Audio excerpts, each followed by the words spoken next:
I don't know about you guys, I turn into a giant kid this time of the year. Today is Christmas Eve, and I was sitting there thinking and wondering what I would want most for Christmas. I've had a lot of family members throw some ideas towards me, but my mind keeps drifting to Destiny. Part of me wishes we had a Bungie Santa that comes around once a year and fixes all of our poor exotics. So fellas, this is my Christmas list of exotics that I would love to see fixed, or reworked, or redone, or reconceived, whatever. Something needs to be done to them, because yes, they are arguably the worst exotics in the game. So let's get started.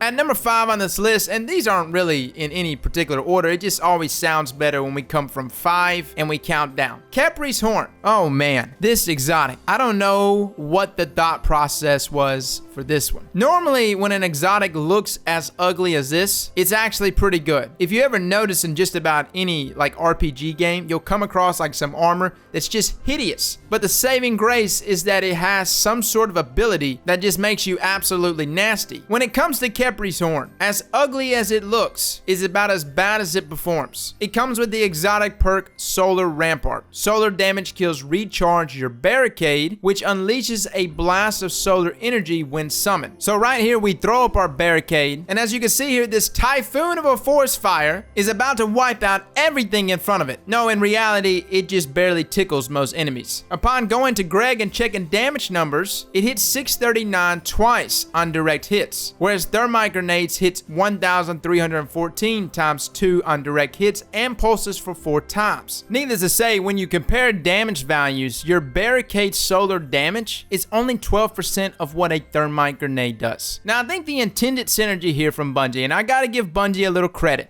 they were trying to bring value to Bottom Tree Sunbreaker. There's a perk down there called Soul Invictus. It will proc on solar ability kills, which restores your health and leaves a sunspot. And of course, when you pass through a sunspot, your abilities recharge faster and last longer. Needless to say, this is like another way to always have a sunspot available. 2 problems with this though. Number 1, Bottom Tree Sunbreaker is arguably the worst subclass in the game. And number 2, everything you get out of sunspots and Khepri's Horn, you can get the exact same thing from Hellfire Hearts, which can honestly do that even better. And you're not locked to a subclass with that exotic. You can of course rock it with Top Tree Sunbreaker, get the advantages of Melting Point, as well as Embers for more DPS on bosses. It's all around a better exotic choice. So Khepri's Horn, guys, I think it's just going to require a complete rehaul to not only the exotic itself, but a rehaul to Bottom Tree Sunbreaker, which of course is supposed to be coming mid-January or sometimes in February. But even with a buff to that subclass, Khepri's Horn by itself is still terrible. It still needs to be reworked, maybe have a bigger radius whenever it actually throws out its solar charge, and much more damage.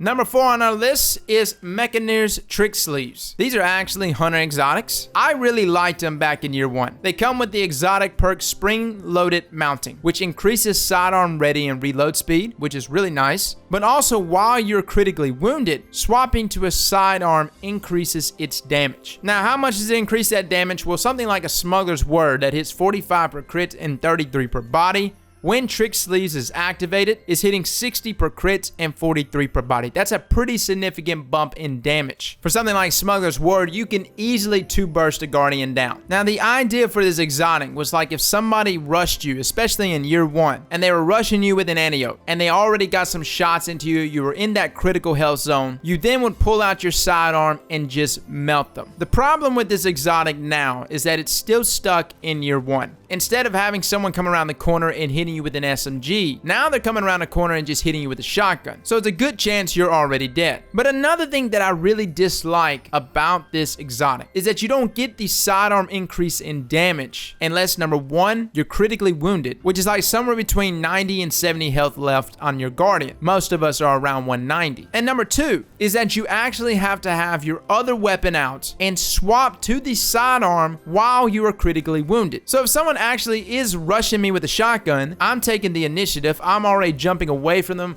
I already have my sidearm out to start putting some damage into them, I will not gain that buff in damage. So to actually take advantage of that sidearm damage, you would need to let the guy shoot you first with a shotgun, hope you survive, and then you'll proceed to swap to your sidearm, hope you can gun him down before he can get his second shot off. Now again, in year 1, this exotic was just fine, right? Time to kills were much lengthier, and I hate to say it, in no radar settings, this was actually a decent exotic, because if you did get caught blindsided, there's a good chance that this exotic would save your life. Now my solution for this exotic would actually be to make spring-loaded mounting activate while your sidearm is already out, without requiring you to swap to your sidearm when you're at critical health. If you still want to wait till we get into the critical zone for it to actually start giving us a damage buff, I can live with that, and I think most of the hunters out there would too, but it shouldn't require us to swap to our sidearm while we're critically wounded in order to activate this damage buff.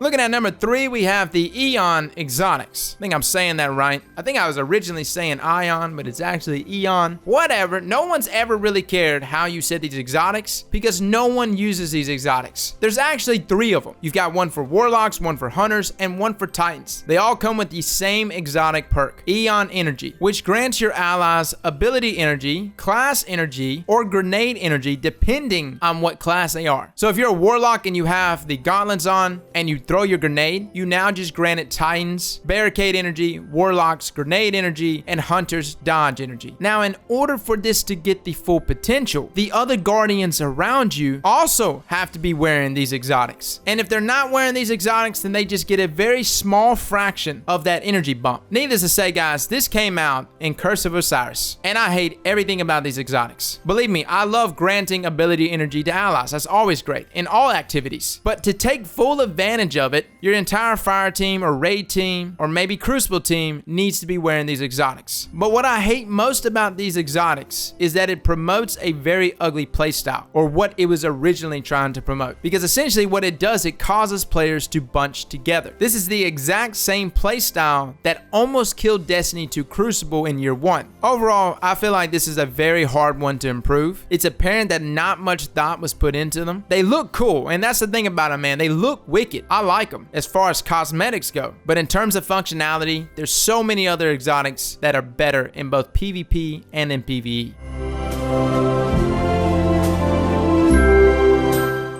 Alright, at number 2 on the wish list of Bungie Santa, Wings of Sacred Dawn. They come with the exotic perk Tome of Dawn. When Dawnblade is equipped, aiming weapons while you're in mid-air suspends you there for a short time. Weapon hits extend this effect's duration. Now, I'm gonna be honest with you guys, I wanted to love this exotic. We did a Sky Snipe build not too long ago called Sky Gaze with Wings of Sacred Dawn. Essentially, we would take a sniper, go into the air, and pop shots on people from angles that they wouldn't expect. However, there was 2 things that became very apparent when using this beautiful exotic. Number 1, while stationed in air, your wings puts off like these angel flames. It looks cool, man. I'm not gonna lie. It looks beastly. It also makes you super easy to spot. So you might climb to the side of a mountain, suspend yourself in the air over a 1,000-foot drop, get the angle on an enemy, think you're being sneaky, but the moment you start aiming down sights, you start throwing these flares out, and then eventually you'll be spotted and gunned down. Now, the second thing that I noticed, you would think that this exotic that is meant for in-air combat would grant you some sort of in-air accuracy. Negative. This exotic gives you no in-air accuracy. And despite you being stationary while you're in air, you'll still have a penalty to your accuracy, resulting in most of us having to use things like an Icarus mod on our weapons while we're in the air, which shouldn't happen here. We should get in-air accuracy by default with wings, and combining it with something like Icarus mod should just be gravy, giving us like super in-air accuracy. And if some people are concerned about that being too powerful, the trade-off is that you are stuck in the air and you are a stationary target.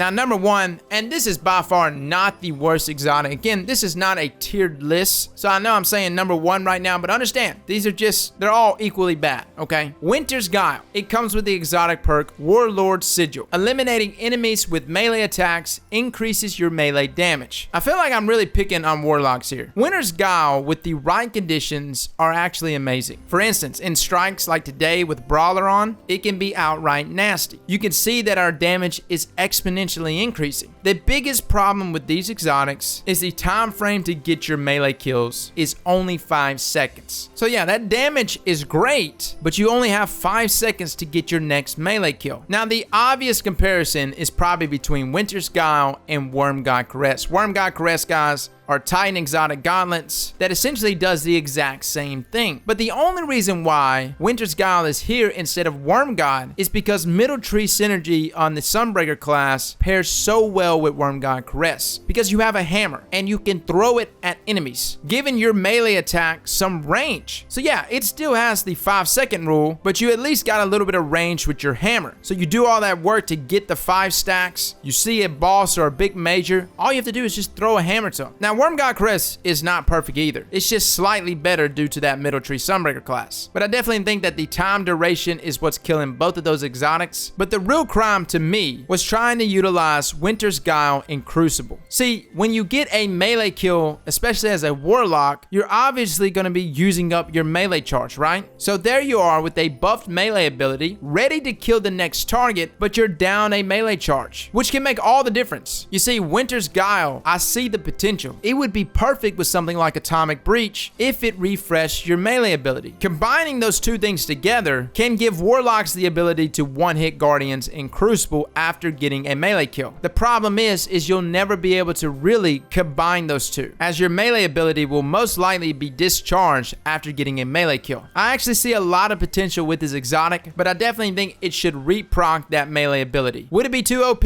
Maybe. I mean, it would be nasty for sure, but considering that there's a shotgun around every corner, I wouldn't expect you being able to melee an entire team to death. So guys, that is my 5 exotics that I would love to see buffed. I mean, I don't know if anyone at Bungie's even listening, or if D just really Santa Claus, I don't know. But I would love to see some love shed on these exotics, or just outright remove them from the loot pool so I can quit getting them. Damn you duplicates. Fellas and ladies, y'all have a Merry Christmas, and as always, slap that like button like your mama told you right.